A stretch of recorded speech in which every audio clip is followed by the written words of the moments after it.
Assalamualaikum warahmatullahi wabarakatuh. Puji syukur kita panjatkan atas kehadirat Allah Subhanahu wa Ta'ala yang dimana telah memberikan kita nikmat, yaitu nikmat kesempatan iman, nikmat kesehatan, iman dan kesempatan, sehingga saya bisa menyelesaikan tugas mata kuliah mengenai etika ekonomi Islam ini. Tak lupa juga kita bersalawat kepada junjungan kita Nabi Allah, Nabi besar Nabi Muhammad Sallallahu Alaihi Wasallam yang telah membawa kita dari zaman jahiliyah menuju zaman yang Islami sekarang ini. Baik, di sini saya akan sedikit mempresentasikan mengenai materi yang ada dalam etika ekonomi Islam ini. Nah, di dalam etika ekonomi Islam ini, materi yang akan kita bahas yaitu mengenai apa itu etika ekonomi Islam, kemudian kedua etika konsumsi Islam, ketiga tanggung jawab sosial bagi pelaku ekonomi, keempat tanggung jawab sosial dan lingkungan, kemudian tanggung jawab sosial pelaku ekonomi bagi kesejahteraan umat atau masyarakat, kemudian good governance sebagai tanggung jawab negara terhadap penerapan etika ekonomi Islam di Indonesia. Kemudian yang terakhir, lembaga Al-Hisbah sebagai tanggung jawab negara terhadap penerapan etika ekonomi dalam dunia Islam. Itu adalah hal-hal yang akan kita bahas dalam etika komunikasi Islam ini. Baiklah, terlebih dahulu kita akan membahas mengenai etika ekonomi Islam, pengertian etika ekonomi Islam. Apa itu ekonomi Islam? Nah, etika ekonomi Islam itu merupakan suatu usaha pengkajian tentang perilaku, tindakan, dan sikap apa yang dianggap benar atau baik dari syariat Islam dalam hal ekonomi yang sesuai dengan tuntunan Al-Quran, As-Sunnah, dan hadis. Nah, di dalam ekonomi Islam ini aktivitas itu tidak hanya dilakukan semata manusia, tetapi dilakukan antara manusia dengan Allah Subhanahu wa Ta'ala. Bahwa dalam berbisnis harus dilakukan dengan ketelitian, kecermatan dalam proses administrasi dan perjanjian-perjanjian, dan bisnis tidak boleh dilakukan dengan penipuan dan kebohongan hanya demi memperoleh keuntungan. Nah, kemudian kita akan membahas di sini ada etika konsumsi Islam. Apa itu konsumsi Islam? Konsumsi Islam itu merupakan pemakaian atau penggunaan manfaat dari barang dan jasa yang tujuan utamanya yaitu untuk memenuhi kebutuhan hidup seseorang. Etika ekonomi Islam sedangkan etika ekonomi Islam dalam bidang etika konsumsi berarti ketika seseorang mengonsumsi barang-barang atau harus dengan cara yang halal dan baik. Artinya, perbuatan yang baik dalam mencari ketaatan kepada Allah Subhanahu wa Ta'ala. Artinya, perbuatan yang baik dalam mencari barang atau rezeki baik untuk dikonsumsi maupun diproduksi adalah bentuk ketaatan terhadap Allah Subhanahu wa Ta'ala. Sebagaimana di dalam Al-Quran, dalam ayat Al-Quran, di situ Allah berfirman, wahai umat manusia, makanlah apa yang ada di bumi dengan cara yang sah dan baik. Nah, di dalam konsumsi Islam ini memiliki tujuan lain dari tujuan yaitu untuk memenuhi kebutuhan hidup seseorang. Tujuan yang lainnya itu untuk mengharap ridho Allah Subhanahu wa Ta'ala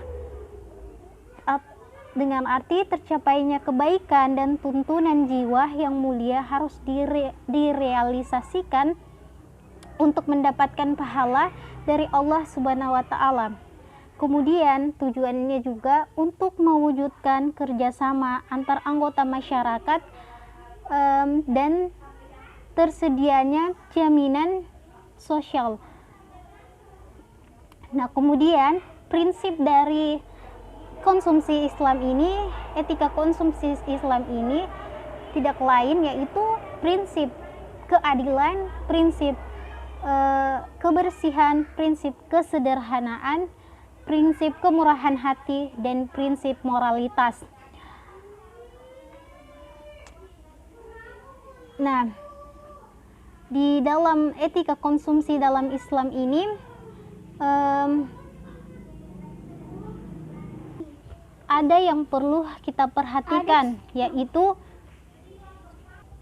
adapun yang perlu kita adapun etika konsumsi Islam yang perlu kita perhatikan, yaitu jenis barang yang dikonsumsi adalah barang yang baik dan halal.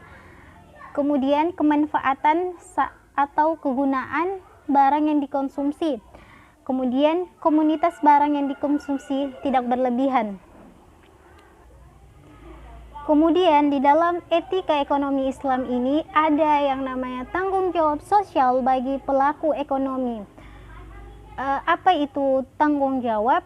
Nah, dari definisi para ahli, pada dasarnya dari definisi para ahli telah disimpulkan bahwa pada dasarnya tanggung jawab sosial itu merupakan cita-cita perwujudan tanggung jawab sosial perusahaan dalam bentuk tindakan yang berdasarkan etika dengan tujuan untuk meningkatkan ekonomi secara berkelanjutan disertai peningkatan kualitas hidup karyawan beserta keluarganya, sekaligus peningkatan kualitas hidup masyarakat sekitar dan masyarakat pada umumnya.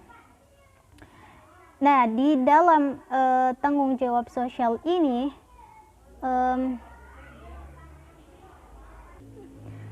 secara keseluruhan tanggung jawab sosial ini mencerminkan etika penerapan yang diterapkan oleh perusahaan, terutama manajemen puncaknya, walau tidak menutup kemungkinan tanggung jawab sosial dapat didorong oleh lembaga pemerintahan seperti konsumen, investor, dan perilaku perusahaan lain atau pesaing dalam melaksanakan tanggung jawab sosial terhadap individu atau kelompok. Sangat terkait tanggung jawab terhadap kinerja perusahaannya seperti konsumen, karyawan, investor, pemasok, dan komunitas.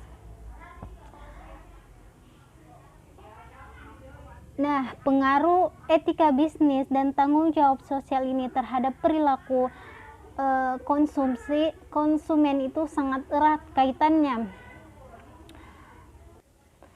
Pentingnya tanggung jawab sosial ini bagi pertumbuhan ekonomi dan kesejahteraan masyarakat, karena perusahaan memiliki berbagai banyak tanggung jawab terhadap seluruh pemangku kepentingannya, yang diantaranya adalah konsumen, karyawan, pemegang saham, komunitas dari lingkungan dalam segala aspek operasional perusahaan yang mencangkup aspek ekonomi, sosial, dan lingkungan. Oleh karena itu, tanggung jawab sosial ini sangat berhubungan erat dengan pembangunan berkelanjutan, yaitu suatu organisasi, terutama perusahaan. Kemudian adapun tanggung jawab sosial dan lingkungan. Tanggung jawab sosial dan lingkungan ini merupakan suatu komitmen perseroan untuk berperan serta dalam pembangunan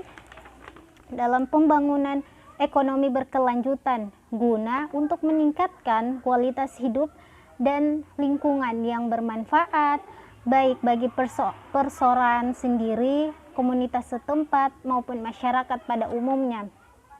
Nah, tanggung jawab sosial dan lingkungan ini,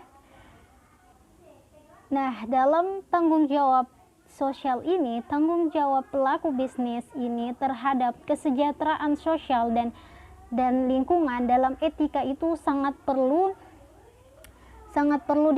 diterapkan ataupun ada dalam lingkungan organisasi ataupun perusahaan pada umumnya. Karena bisnis merupakan salah satu sumber terjadinya persoalan yang melibatkan banyak orang, mulai dari pemimpin, pekerja, dan lingkungan sekitar. Nah, dengan adanya tanggung jawab sosial ini, maka akan membuat para pelaku organisasi lebih menghargai kepada lingkungannya di tempat ia berada, dan terjamin kesejahteraan masyarakat serta pelakunya. Nah, kemudian adapun tanggung jawab sosial pelaku ekonomi bagi kesejahteraan umat dan masyarakat. Tanggung jawab sosial pelaku ekonomi bagi kesejahteraan umat atau masyarakat. Nah, perlu kita ketahui apa itu sebuah kesejahteraan sosial.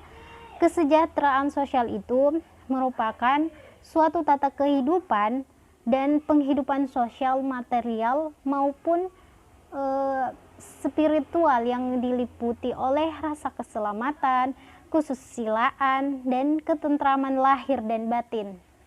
Nah, tanggung jawab seorang pelaku ekonomi terhadap kesejahteraan sosial ini dalam etika sangat perlu diterapkan dalam lingkungan organisasi ataupun perusahaan pada umumnya, karena bisnis merupakan salah satu sumber terjadinya persoalan yang melibatkan banyak orang, mulai dari pemimpin, pekerja, dan lingkungan sekitar. Dengan adanya tanggung jawab sosial, maka akan membuat para pelaku organisasi lebih menghargai kepada lingkungannya di tempat ia berada dan terjamin kesejahteraan masyarakat serta pelakunya.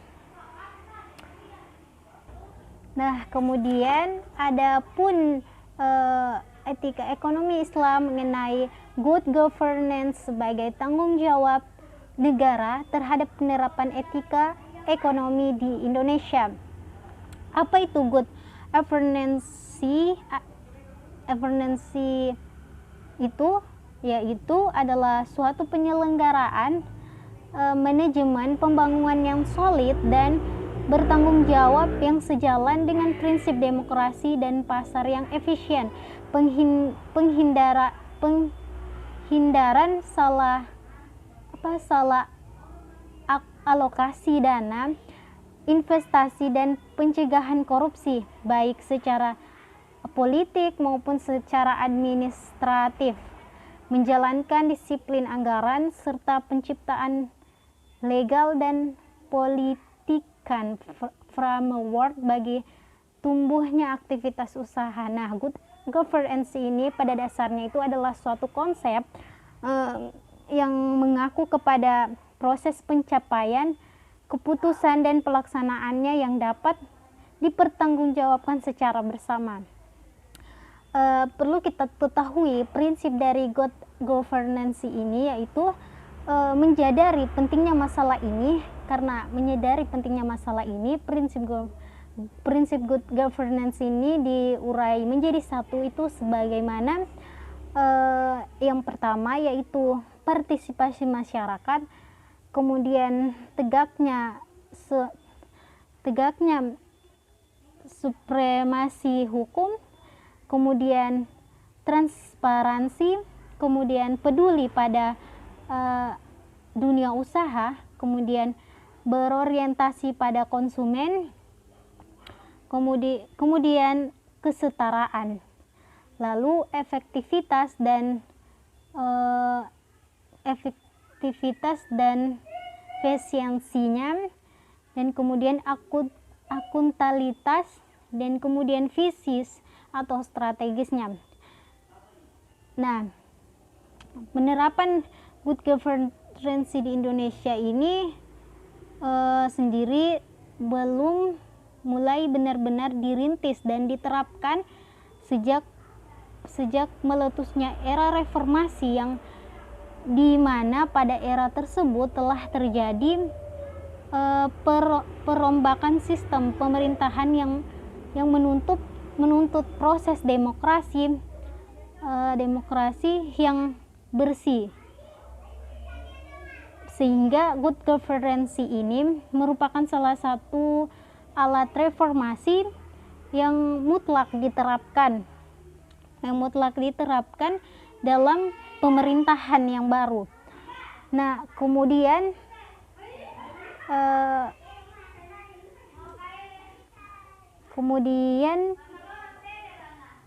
itulah mengenai good governance sebagai tanggung jawab negara terhadap penerapan etika ekonomi Islam itu. Nah, di dalam etika ekonomi Islam ini adapun yang akan kita bahas yaitu materi yang terakhir mengenai lembaga Al-Hisab sebagai tanggung jawab negara terhadap penerapan etika ekonomi Islam dalam dunia Islam. Nah, lembaga Al-Hisab ini merupakan sistem ekonomi Islam yang pengawasan pasar yang dilakukan oleh sebuah lembaga yang dikenal dengan wilayah Al-Hisbah, yaitu lembaga yang dibentuk oleh pemerintah khusus untuk mengawasi pasar 49. Menurut sejarahnya, embrio Al-Hisbah ini sudah ada sejak zaman Rasulullah SAW. Nah, tujuan dari lembaga ini sesungguhnya ekonomi Islam itu tidak lain untuk mewujudkan kemaslahatan bagi umat manusia. Karena itu maka prinsip yang mengarahkan pengorganisasian kegiatan-kegiatan ekonomi, baik itu individu, kelompok, sampai pada negara, haruslah dalam rangka pencapaian tujuan kemaslahatan, yaitu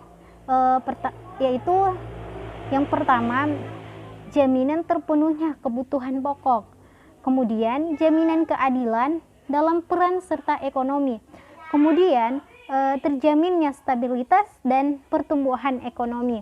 Di dalam lembaga Al-Hisab ini memiliki prinsip dasar, yaitu prinsip dasarnya itu tidak lain yaitu prinsip tauhid. Satu-satunya dasar ekonomi Islam adalah tauhid, dari yang memunculkan diantaranya itu akhlak al-karimah, keseimbangan, kebebasan individu, dan keadilan. Dan kemudian prinsip kedua yaitu akhlak al-karimah tadi itu untuk memudahkan manusia menjalankan tugas pokok dan fungsinya sebagai khalifah yang memiliki keterbatasan tersebut. Maka dengan sifatnya yang maha bijaksana, Allah menunjuk Nabi dan Rasulnya membawa petunjuk bagi manusia melalui perkataan, perilaku, sikap, dan sifat-sifatnya. Inilah yang menjadi pedoman dan diikuti dalam setiap aktivitas ekonomi, yaitu sidik, tablik, amanah, dan fatonah.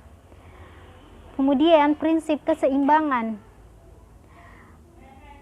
Prinsip tauhid juga akan melahirkan prinsip keseimbangan, yaitu keyakinan bahwa Allah satu-satunya pencipta dan pemilik mutlak alam semesta, dan semuanya akan kembali kepadanya.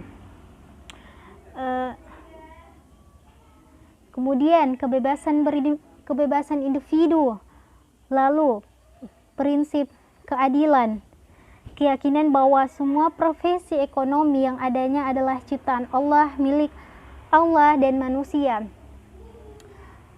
Milik Allah.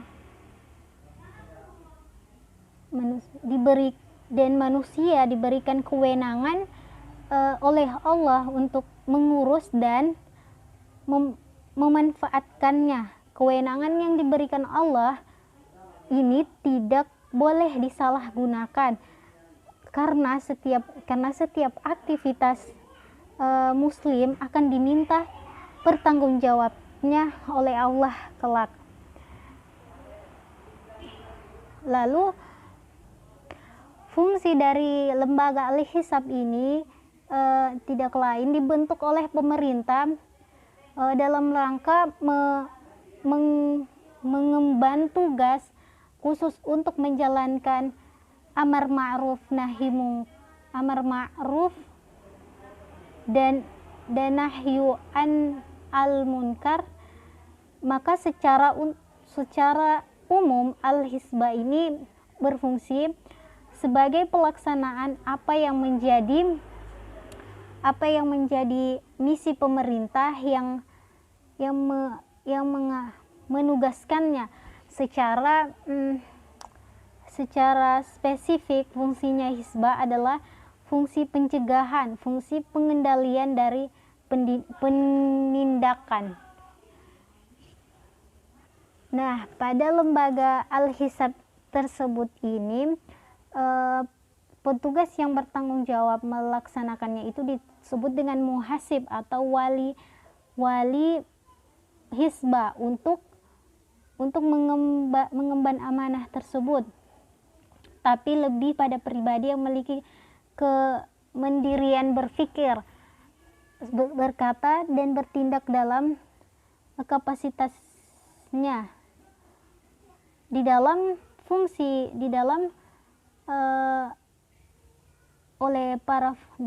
untuk mengemban amanah tersebut oleh para fuqaha ditetapkan paling tidak ada empat halnya, yaitu yang pertama merdeka, yang kemudian adil sebagaimana Allah berfirman dalam Quran surah Al-Maidah ayat 8 yang artinya, wahai orang-orang beriman, jadilah kamu sebagai penegak keadilan karena Allah ketika menjadi saksi dengan adil, dan janganlah kebencianmu terhadap suatu kaum mendorong kamu untuk berlaku tidak adil. Berlaku adillah karena adil itu lebih dekat kepada takwa, dan bertakwalah kepada Allah. Sungguh Allah maha teliti terhadap apa yang kamu kerjakan. Quran surah Al-Maidah ayat 8. Nah, maka sistem ekonomi Islam hanya sebagai konstruksi teori yang sulit untuk diimplementasikan dalam kehidupan nyata. Oleh sebab itu, tugas fungsi Al-Hisbah ini sudah dipraktekkan di dunia Islam, bahkan semenjak zaman Rasulullah SAW, jauh sebelum dilembagakan. Dengan adanya lembaga pengawas pasar ini, maka segala bentuk tindakan penyimpangan dari pelaku pasar yang dapat merusak kemaslahatan dapat terdeteksi lebih dini, dan karenanya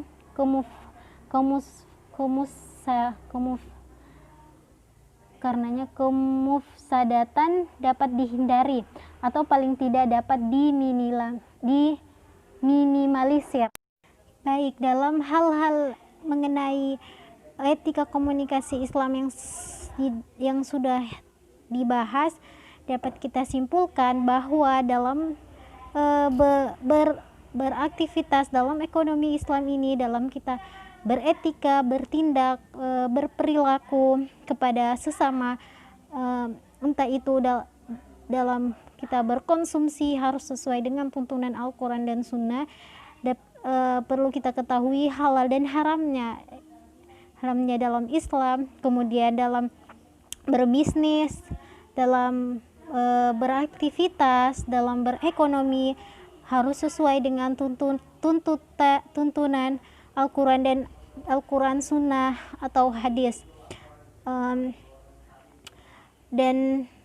Dan perlu kita ingat, kita meniatkan semuanya itu, semua aktivitas kita hanya untuk mencapai ridhonya Allah Subhanahu wa Ta'ala semata.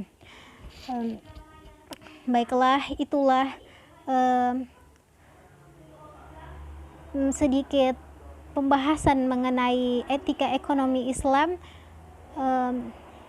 Kurang lebihnya saya mohon maaf. Jikalau ada kesalahan dalam saya menyampaikan, itu datangnya hanya dari saya, dan kebenaran itu hanya datangnya dari Allah Subhanahu wa Ta'ala, karena kita sebagai hamba Allah, kita sebagai manusia adalah umat yang makhluk yang lemah, tidak lepas dari namanya kesalahan. Baiklah, saya akhiri. Wabillahi taufiq wal hidayah. Wassalamualaikum warahmatullahi wabarakatuh.